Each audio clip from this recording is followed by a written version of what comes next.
Bonjour à tous, je m'appelle Christine Gratton et je vous souhaite la bienvenue dans ma cuisine. J'ai très hâte de vous présenter la crème, plutôt la lotion que j'ai confectionnée. J'ai choisi la pathologie de l'acné, donc mes intentions thérapeutiques sont autant le bouton d'acné que aussi le fait de vouloir rééquilibrer une peau qui peut être grasse et aux tendances acnéiques qu'on peut retrouver avec quelqu'un qui a des boutons. Puis évidemment, travailler la cicatrisation parce que quand on a des boutons d'acné, on en a qui sont présents, on en a qui sont partis, donc aller travailler cette peau qui est en processus de cicatrisation. Dans mes propriétés médicinales, j'ai des items qui vont être anti-inflammatoires, astringents, vulnéraires, extirpants et antiseptiques.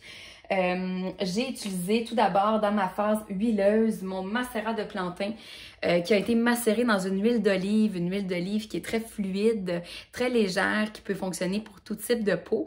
Le plantain va aller agir au niveau de la cicatrisation, de l'astringence et aussi de l'inflammation.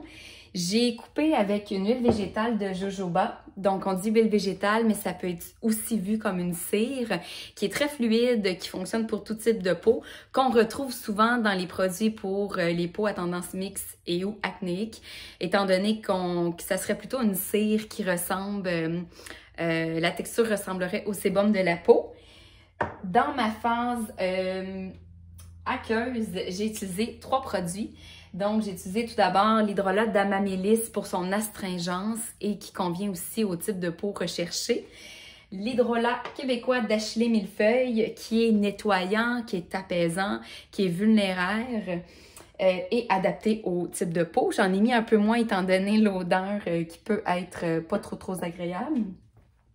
Et j'ai terminé avec une infusion de calendule qui est mon ingrédient qu'on appelle non conventionnel. Donc, j'ai vraiment fait une infusion concentrée de fleurs de calendule. J'ai marié le tout avec la cire émulsifiante Lanette N. J'ai rajouté de la vitamine E pour conserver les huiles végétales, le macérat, et pour le côté cicatrisation, plus. Et pour boucler le tout, j'ai mes 3 huiles essentielles. Donc, quand on pense acné, on pense lavande vraie, tea tree, arbre à thé. Donc, la lavande pour ses propriétés cicatrisantes incroyables et puissantes. On a aussi un petit peu des propriétés anti-inflammatoires et antiseptiques.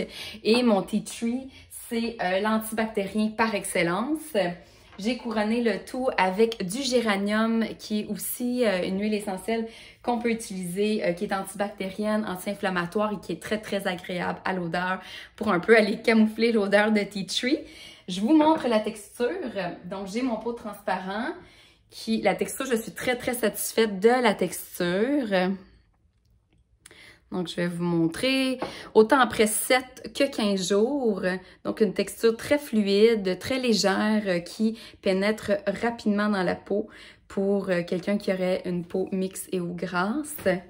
Je vous montre dans le petit flacon ici.